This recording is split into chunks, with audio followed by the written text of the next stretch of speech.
You're listening to Convenience Matters, brought to you by NACS. We'll talk about what we see at stores and what the future may hold for our industry. 2.5 actions. That's what the average C-store customer that comes inside the store does. What do we mean by actions? We're going to dive into that, and we're going to dive into what it all means as we kick off the summer drive season and focus on how do you get people to your stores and do as many actions as possible so it's a prosperous summer.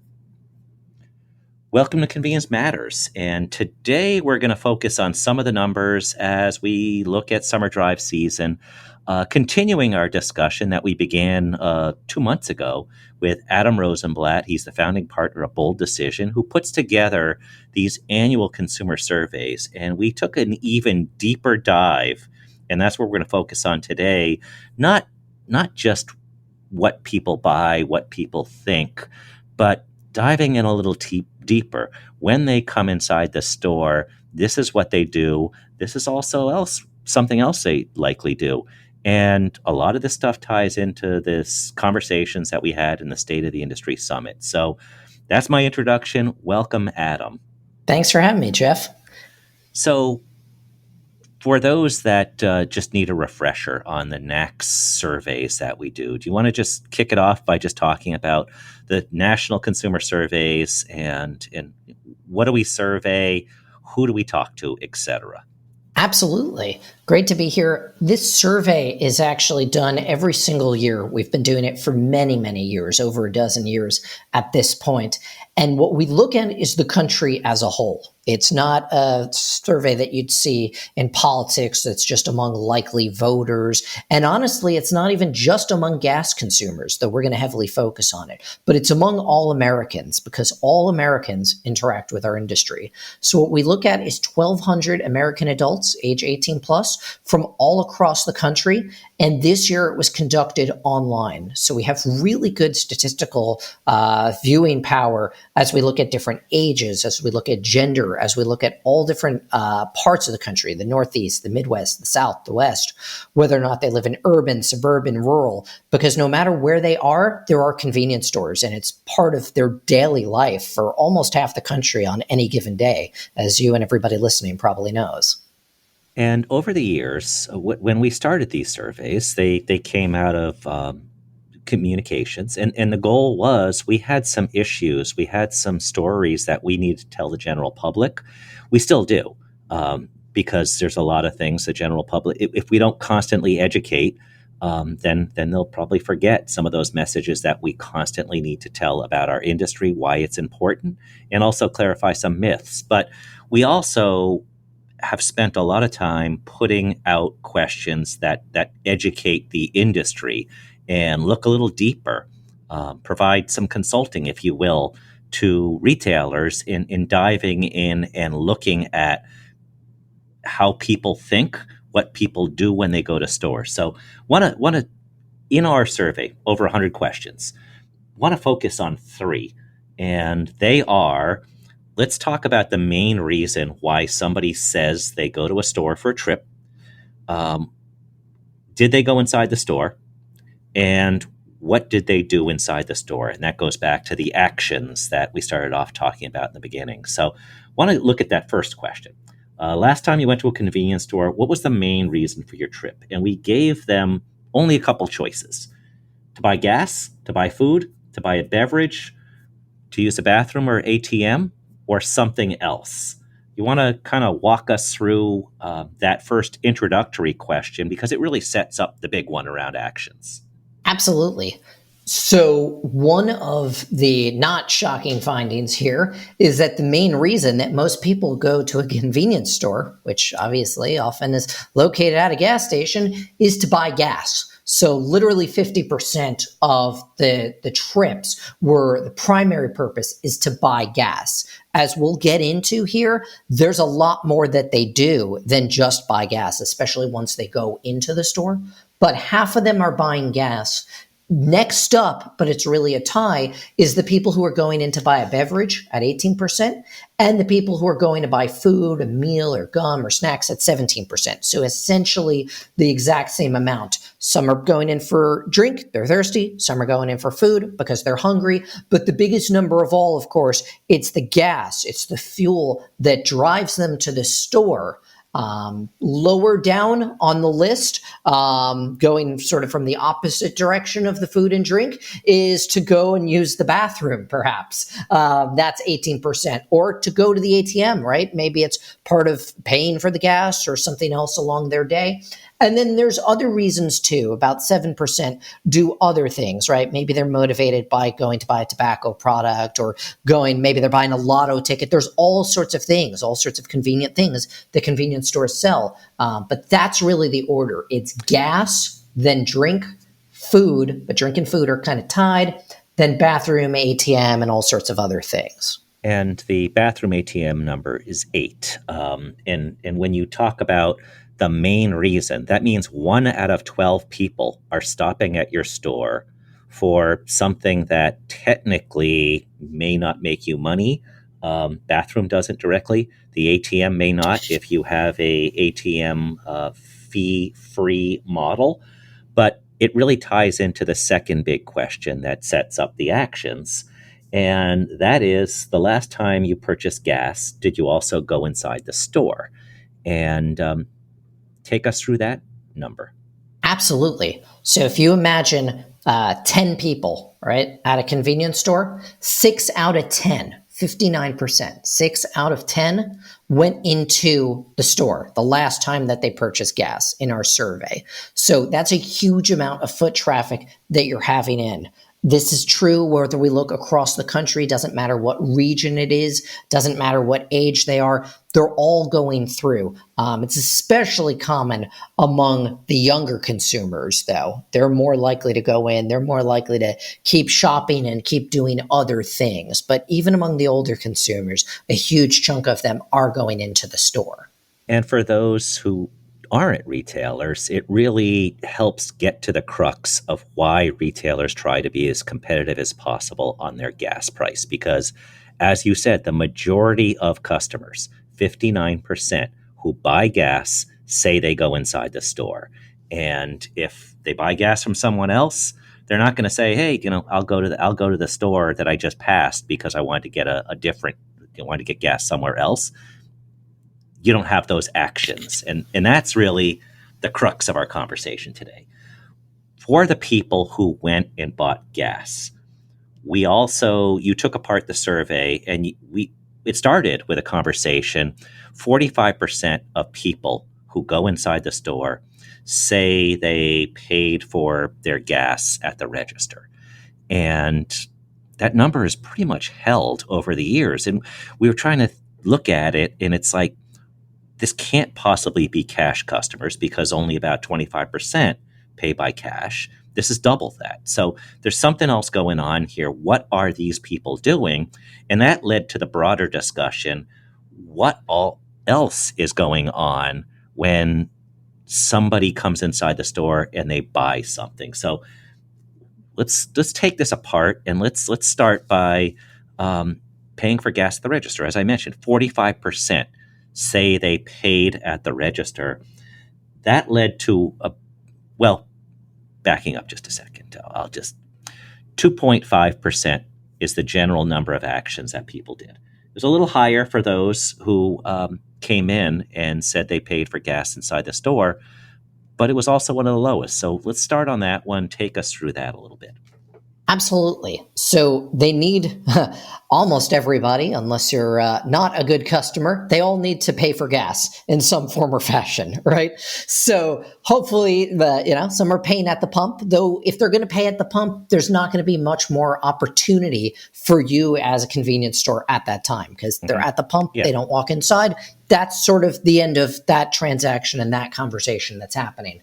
But once they go in the store, the opportunities increase. Some are going in and just buying gas and then sort of walking out and paying for it. That's going to be common with a cash customer. But the more and more you can get them into the store, and the more and more they're doing other things and realizing the experience that they're having in there, they actually start having a mini shopping trip. Right? They're going to start buying drinks. They're going to buy snacks. Maybe they're going to go to the bathroom. Maybe they're going to buy a lotto ticket. Maybe they're going to buy gum. They're going to start to load up and do more and more and more things. So what we found here to the idea of actions, 2.5 actions, the least rewarding action is just the person who goes in and buys for gas, right? And walks out. That would really just be one action.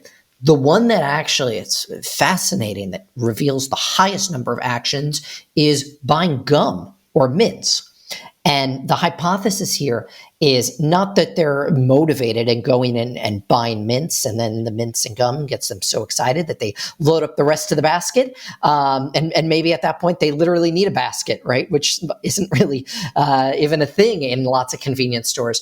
But the idea is they're going around and they're shopping, right? They're almost having a mini grocery trip. They've got a drink under one hand and a bag of chips under the other, and they put a smokes, stuffed under the other arm. And then they said, oh, look, I'm at the counter and I'm checking out. And I'm already buying all this stuff. And, hey, look how much money I have if I'm paying with cash. Or, hey, you know what? I don't care because I'm paying with card. You know what? I'll throw in the mints as well. And that's where that comes in. It's really somebody who's doing a full shopping trip at that point.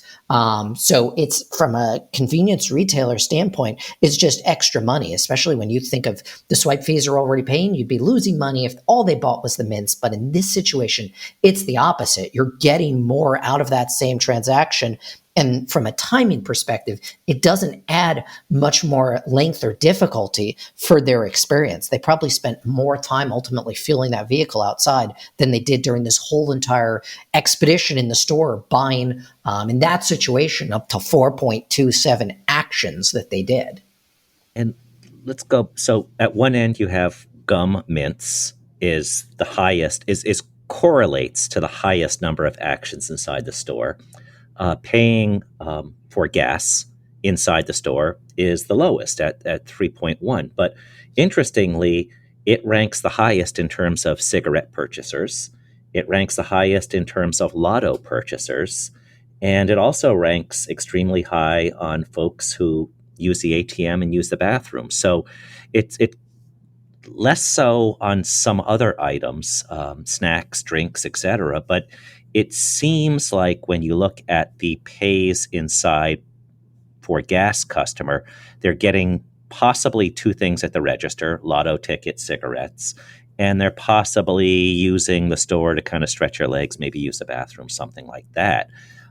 So it's a different customer than some of the other ones that come inside that get a drink. That's an entirely different dynamic, or buy a snack for what their actions look like.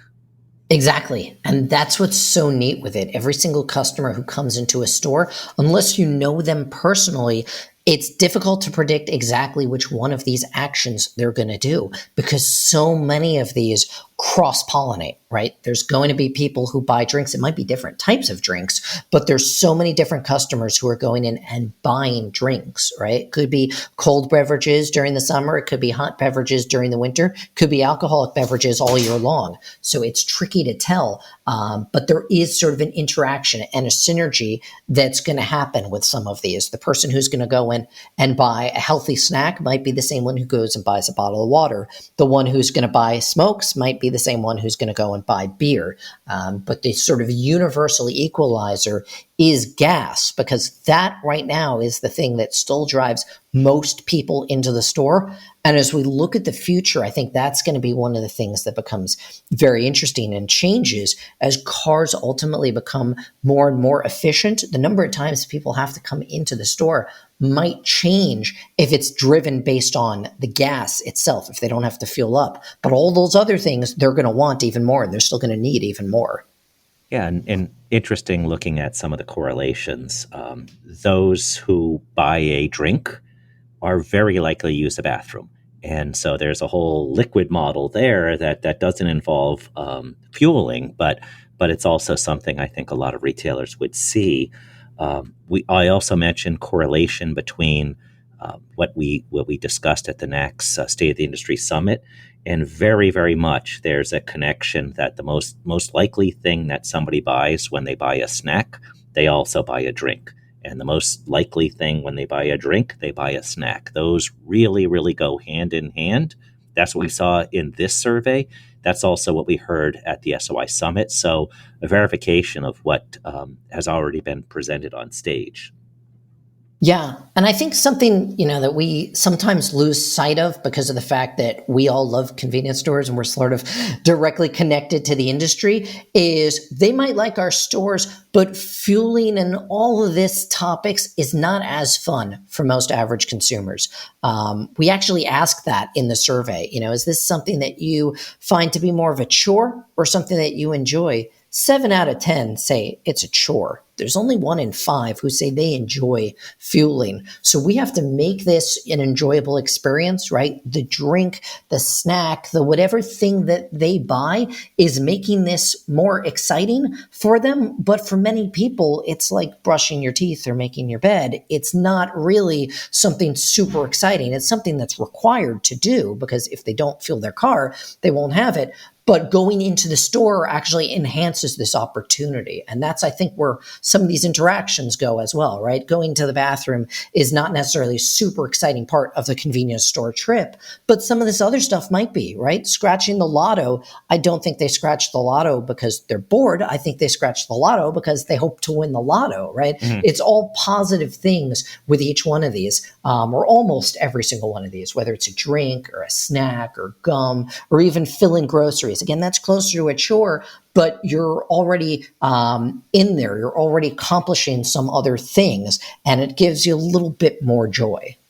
Yeah, and when you think about filling groceries. So anyway, set that up differently. We looked at 11 different categories and what has the most actions. And you already said at the top of the list of those 11 is gum mints. And second was fill-in grocery. And of course, that makes sense because if you're sent inside to get fill-in grocery, it might be milk, bread, eggs, cheese, something like that. It's going to be it's going to be a mini grocery shop. So it makes sense that that's the second highest number of actions. Third on the list is a sandwich or a meal. And that also, I think, gets at something we talked about at the State of the Industry Summit.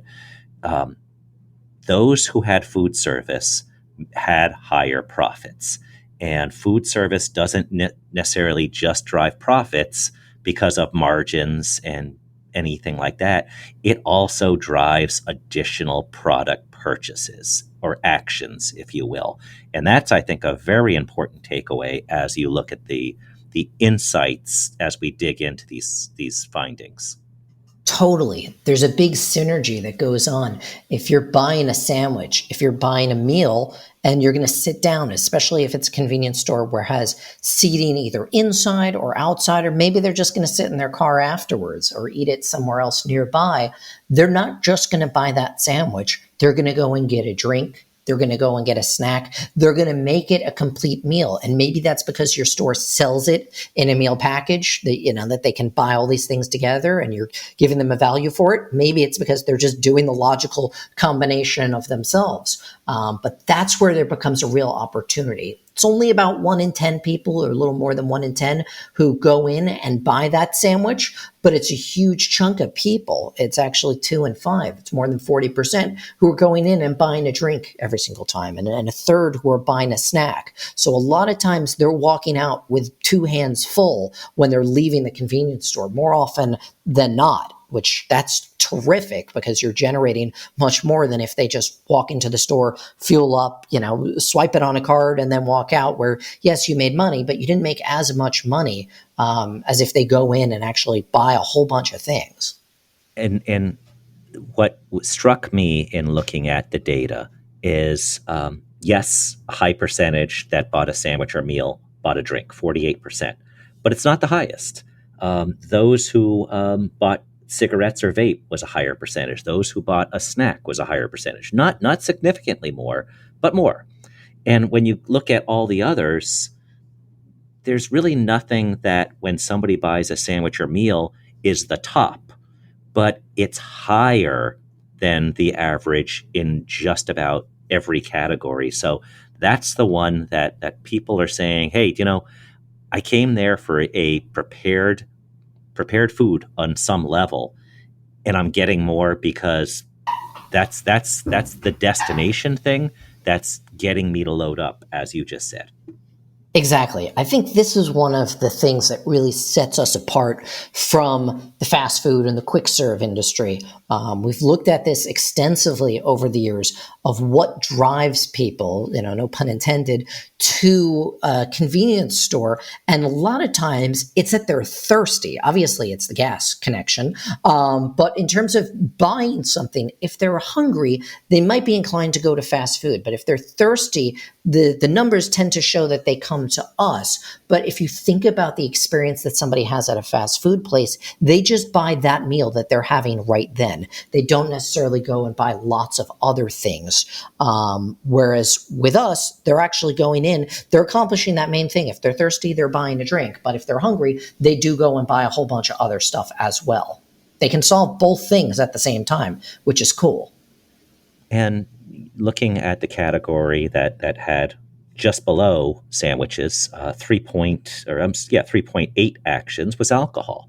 And what struck me about that is they were more likely than average to buy a meal. That went hand in hand, and that could just be part of the dinner option, or could be something else where I'm going to get a beer for later, but I'm going to get a sandwich for now.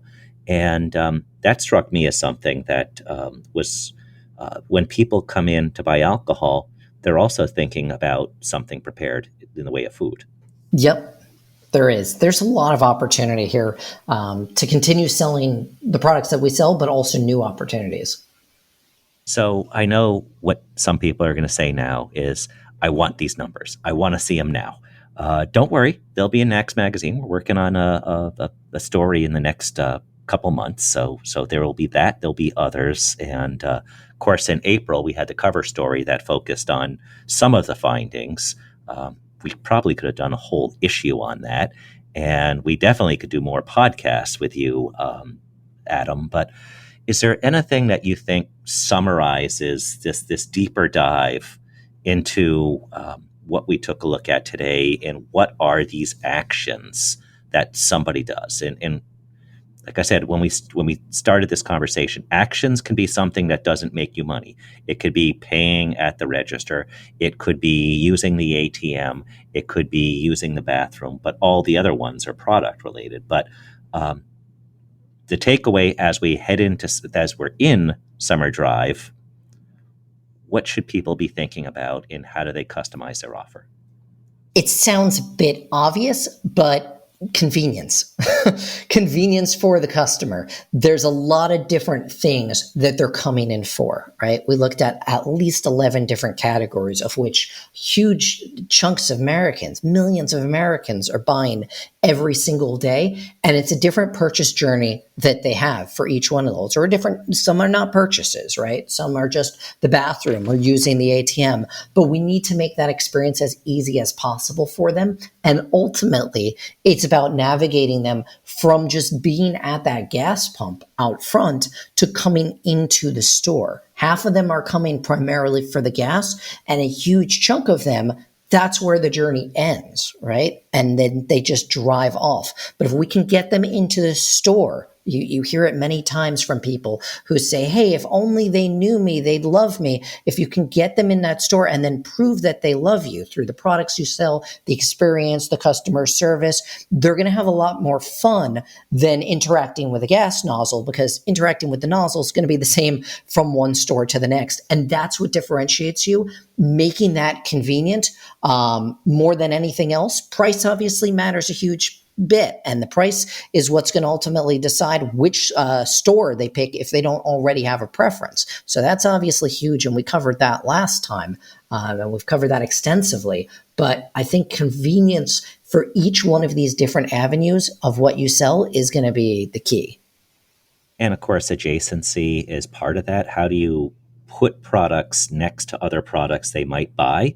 And also, how do you put cues for what people might, how do you tell somebody you have something available near something that you think they might buy? So it's an interesting dance, and I hope it's a very successful dance that we see at stores all summer. Some of the information that we talked about today already is available. We had the NACS Magazine April cover story. So if you go to nacsmagazine.com and go to the April issue, you'll see it there. We also have information over the years that we've worked with Adam and team on at convenience.org/fuels in the Fuels Resource Center. And for those who really love polling data, how do they find out more about what you do, Adam? You can check us out online at bold-decision.com. Well, we've hopefully outlined a couple bold decisions that you can take to grow sales over these summer months, which is always critical for convenience stores. So thank you for joining us today, Adam. And thank you all for listening to Convenience Matters. Convenience Matters is brought to you by NACS and produced in partnership with Human Factor. For more information, visit convenience.org.